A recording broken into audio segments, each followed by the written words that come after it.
Bom, continuando a apresentação 5, a gente entra na questão dos reservatórios. Reservatórios de distribuição de água, né? Então a gente calculou aí o consumo diário dos bairros e a vazão que passa em cada trecho da tubulação. A gente parte agora para os reservatórios, é uma sequência lógica. Então, finalidades dos reservatórios de distribuição servem para múltiplos propósitos: compensar as variações de consumo na redistribuição, reserva de emergência para os casos em que a adução for interrompida por motivos anormais, reserva de água para o combate a incêndios, regularização de pressão nas redes de distribuição. Os reservatórios de distribuição podem ser projetados apenas para uma ou alguma dessas finalidades, né, dependendo da situação em que ele se encontra, a topografia e tudo mais. Regularizar a vazão, receber a vazão de consumo igual à vazão média diária do dia de maior consumo, atendimento das variações de consumo, define o plano das pressões na rede de distribuição, suprir vazões extras para combate a incêndio, permitir a continuidade do abastecimento quando ocorre a interrupção do fornecimento de água.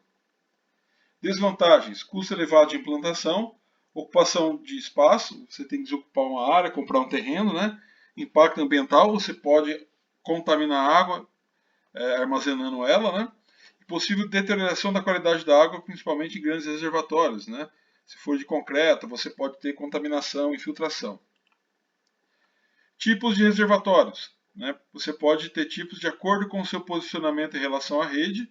Reservatório a montante, né? Ele fica antes do abastecimento. São aqueles pelos quais toda a água destinada ao consumo passa antes de atingir a rede.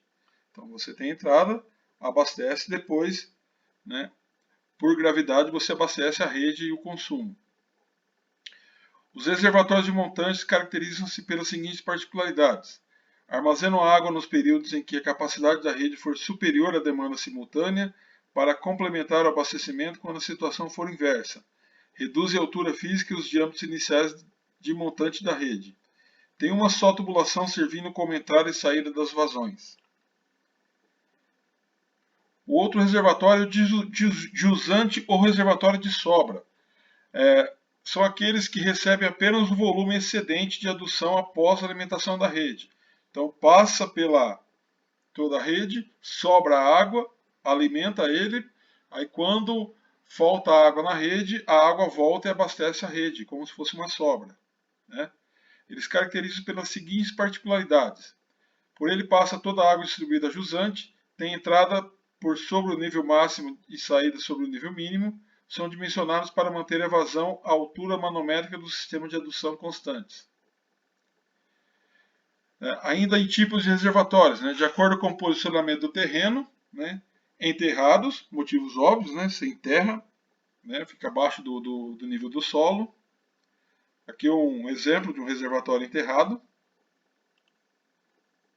Semi-enterrado, né, uma parte fica enterrada e uma parte fica sobre o solo.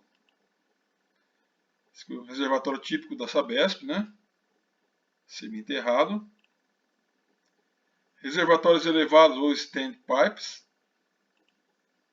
Aqui umas fotos de uns reservatórios típicos, né? A gente vê bastante por aí. Aqui outras imagens de reservatório elevado.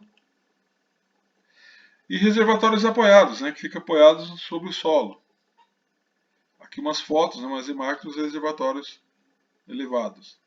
Aqueles que a gente viu do sistema São Lourenço são reservatórios apoiados, né? Até pela imensa dimensão que eles têm. Tipos, de modo geral, a altura útil do reservatório varia de 3 a 6 metros, quando a gente fala de abastecimento de cidades, né? O dimensionamento das tubulações de entrada e saída do reservatório também são importantes, bem como a sua proteção sanitária. Quanto à forma, eles se classificam como retangular, circular ou elíptico. Quanto ao material de construção, concreto armado protendido, aço, alvenaria, fibrocimento, fibra de vidro, madeira dificilmente, né? Número e localização dos reservatórios. A quantidade e localização dos reservatórios é função da área abastecida, população de projeto e topografia da cidade. Cidades planas e pequenas podem possuir apenas um reservatório, ou um reservatório enterrado e um elevado, desde que localizados em cota conveniente para manter a pressão da rede dentro dos limites recomendados por norma. Então, o que a norma fala? 10 a 15 metros de coluna d'água para a pressão dinâmica mínima e 50 a 70 metros de coluna d'água para a pressão estática máxima. Em cidades planas, normalmente necessitamos de reservatório elevado, a fim de manter a pressão dinâmica dentro dos limites fixados por norma.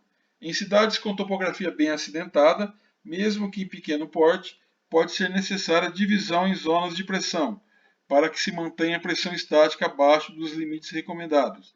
Então, quando você tem, por exemplo, aqui, essas cotas, né, 680 metros para 610 metros, você tem 70 metros de cota, né?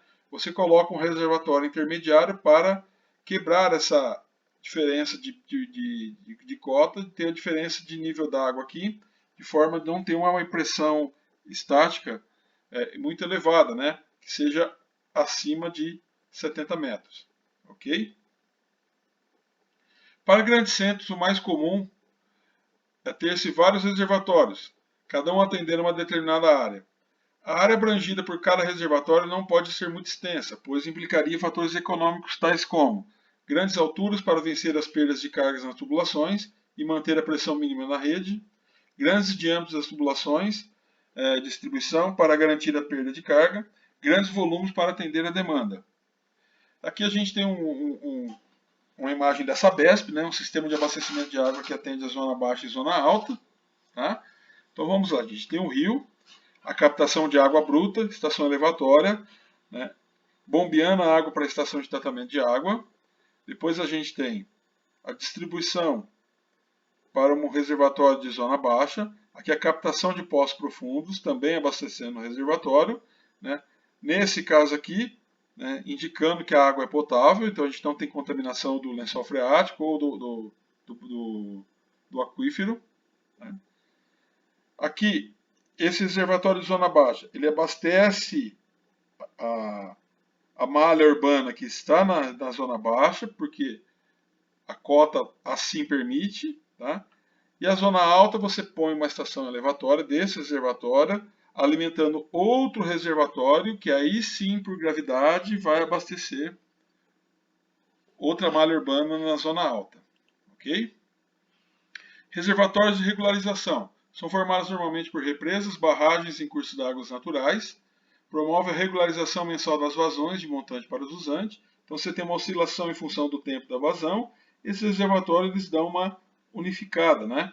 Então eles regularizam para facilitar a captação, né? E facilitar o bombeamento e a utilização, o consumo dessa água. Pode ser reservatórios apoiados elevados de água tratada, volume da ordem de dezenas, centenas, no caso apoiados alguns milhares de metros cúbicos de água. Promove regularização horária das vazões entre uma adutora e uma rede de água de distribuição.